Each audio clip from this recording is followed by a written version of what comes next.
Alright gamers, today we have something pretty epic. Bora over on Twitter has completed every single Brawler Mastery in the game, which is an incredible amount of time to be playing Brawl Stars. Honestly, I'm gonna say, at first I was surprised that it took this long for the first person to finish every mastery until I did some quick math about it because yeah, this takes a very long time. You basically had to be playing the game non-stop since masteries came out in order to do this. So let's say they're playing the minimum amount of time every day, like they're playing at a high trophy count and they can finish their mastery cap daily in 6 hours. Usually it takes about 8 hours. That's what Brawl Stars said in the Brawl Talk, but we're gonna go with 6 hours. We're gonna cut the benefit of the doubt here. So doing that 7 days a week is 42 hours a week, basically a full-time job. And then we multiply that by 78 brawlers. That is 3,276 hours doing masteries specifically. This is not including mastery events, but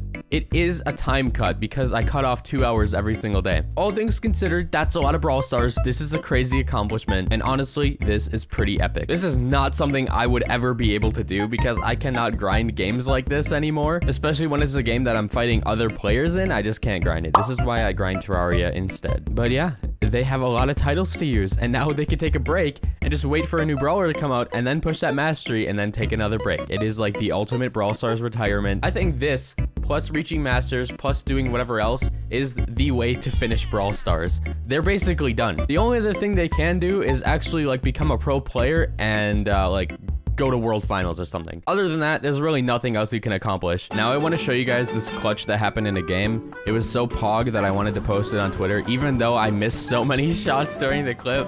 Dude, okay, I was playing at 3 in the morning because my allergies were keeping me up, and I was playing like garbage, but we had this moment where I was like, all right, the ball's back, we have 5 seconds, let's push up with hypercharge, and then Melody comes out of nowhere. I passed the ball like frame perfect when I die. She grabs it and scores. I thought that was kind of epic. I feel like the same thing could have happened if I just passed the ball to Melody instead of passing it forward like that, but this made it look so much cooler. The Gale knew what to do. The Melody knew what to do. She was already going up. It just all was so perfect. I thought this was a pretty cool clip. Actually good randoms. Also, I want to know your guys' thoughts on this because I made a post saying I prefer hard landing on Edgar because it makes the super feel special. And that is still true to this day, despite some comments. I think a super feels a little bit boring when it's just a jump that does absolutely nothing. And I do understand that the healing is probably just better because you survive longer, but I like doing damage on the landing because it is cool. Both of them have the same skill cap because one does damage and the other one just makes you live longer, but I think this one's more fun. I like seeing big circle on my super, okay? But anytime you have an opinion like this in Brawl Stars, everybody has to tell you how wrong you really are. So I've been way out of the loop recently, and apparently there is this new player ID thing that's kind of like the new Discord thing they have, which they're doing like everywhere, where you get to pick a player ID, and then you're the only one who can have it. Well, apparently, somebody has Nubs3, and somebody already has Nubs3YT, and somebody already has Nubs3_YT, Nubs3 Brawl Stars. They're all taken. Somebody has Nubs YT, Nubs Brawl Stars. They have everything, so I don't have a player ID, guys, but yeah, enjoy your Nubs3 tags. Oh yeah, people also took all the Charles ones too. There's Charles YT, Charles YouTube, like everything. They're all gone. Yeah, I was a little late on this one. So I would like to bring you guys back to Milky Spend because there is a very special occasion that has just happened with Milky Spend that I just need to show you. Over on Lana's Twitter, we have this incredible video that I just felt like I had to show you. This new AI meme template. This is the best use of AI, but it's so stupid, dude. I can't believe it works with Spend's milk, though. How did they get this? I feel like they had to have taken a different picture and then she made this because there ain't no other way. This is like too good. Okay, it doesn't get the back though, but it does get the front perfectly. This is just so stupid. All right, that's all my bookmarks for this week, but now we have the Brawl Stars subreddit top posts of the week, and the first one is funny and relatable. Basically, everyone who uses the Kudos system only uses it to be toxic against bad players, but never uses it for the guy who carried the match. And this is why Kudos is a flawed system. Maybe they should make it a thing like some other games where only you get to see an endorsement reinforcement that you receive and nobody else can see it, so then you can't just spam it on one guy and everybody gets to see it. Then it would make more sense for them to actually appear on accounts, because why would you endorse somebody when nobody else can see it? The only reason people do this is because everybody in the lobby can see you spamming the thumbs up on the guy who did bad. I know it would kind of take away from the whole Kudos thing, but in its current state, people only use it to be toxic.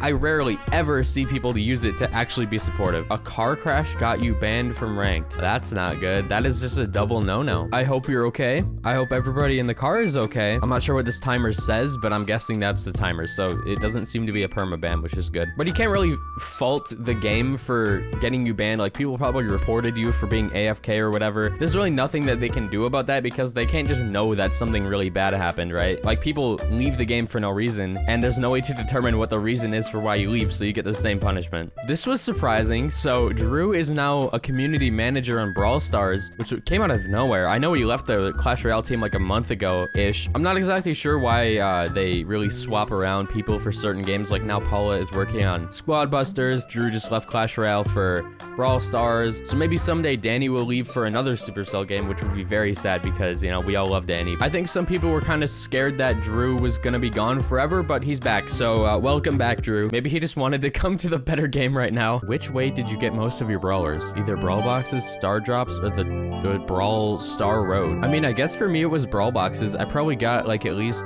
50 of them before they were removed. I'm not entirely sure because it's actually been a long time since the Star Road was introduced and boxes were gutted, but I'm gonna assume that at least half of my brawlers were from boxes before that update came out. I still miss boxes, but I guess star drops were so good of a replacement that they're officially adding them to every other Supercell game, so brawl boxes were the problem. All along, who would have guessed? 54,000 trophies and no rank 30. Am I cooked? I don't think so. I mean, people are gonna definitely trash on you for no reason, but it seems like the brawler you play the most is Chester, and he's just not good right now. So if he was a better brawler, you'd probably have him rank 30 by now. Ain't no way. Edgar, no more. What did I miss? I never saw anything about this. Humor and memes. All right, I gotta zone in. What is the joke here? A brawl talk where they ask about deleting Edgar. Ha ha ha ha ha. Scorpion Charlie, what do you think? This is basically Scorpion Willow, but for another brawler. And I kind of like it when people do this kind of stuff because skin lines, like very similar skins for different brawlers, you know, Scorpion Willow, Scorpion Charlie, Scorpion one other person, would be a pretty interesting concept. So I would like to see this. Let me know what you think. We have Ash Brawl Stars balance changes wish list. So I'm gonna go through these and I'm gonna tell you which ones I agree with or which ones I do not. Angelo, charging a full damage attack will now take 25% longer, and poison damage from super reduced by 50%. Okay, all right, hold on. I think the charging thing with Angelo would actually ruin him. I just feel like if anything, the damage should be reduced because changing how long it takes will just make him feel clunky. And we don't want clunky brawlers in this game, so I would just reduce his damage because that's what this is doing anyways. But the poison damage being cut in half is fine. I think that's actually balanced. Spider's gadget lose health faster and stay on the map the same amount of time as Tara's shadows, only 5 seconds. Her super no longer drops the gems of the target. Please add that to the game. They're not dead, so why would they drop it? In the entire history of this game, brawlers have never dropped the gems unless they die, so it just doesn't make sense. And the Spiders thing, I don't care. If that thing gets gutted to the ground, I just don't want it to be good. And now over to Melody, we have an 8% HP reduction, and the gadget has a 5% reduction shield for each note. So in total, that would be 15% less shield. She's just too good right now because of how healthy she is. If she could die faster, she would not be this broken. Cordelia's Shadow Realm now lasts 6 seconds instead of 8. See, I think this would actually be a good nerf to Cordelius because if you touch anything with his base kit, he could easily become a horrible brawler because he's short range and he's not a tank. So if you nerf any of his base things, he's done. But if you just nerf his Shadow Realm, then that's fine. Nani and Piper, 5% reduction to damage. I think that's fine because in the current meta, damage is way too high. Belle, her super's mark now remains on the target for 12 seconds. Okay, maybe not 12, maybe like 20-ish because people could just like go back and play it a little safe for 12 seconds. But I do not think it should stay forever. For example, in Solo Showdown, if a Belle marks you and then you kill her, you have that mark on you until you die.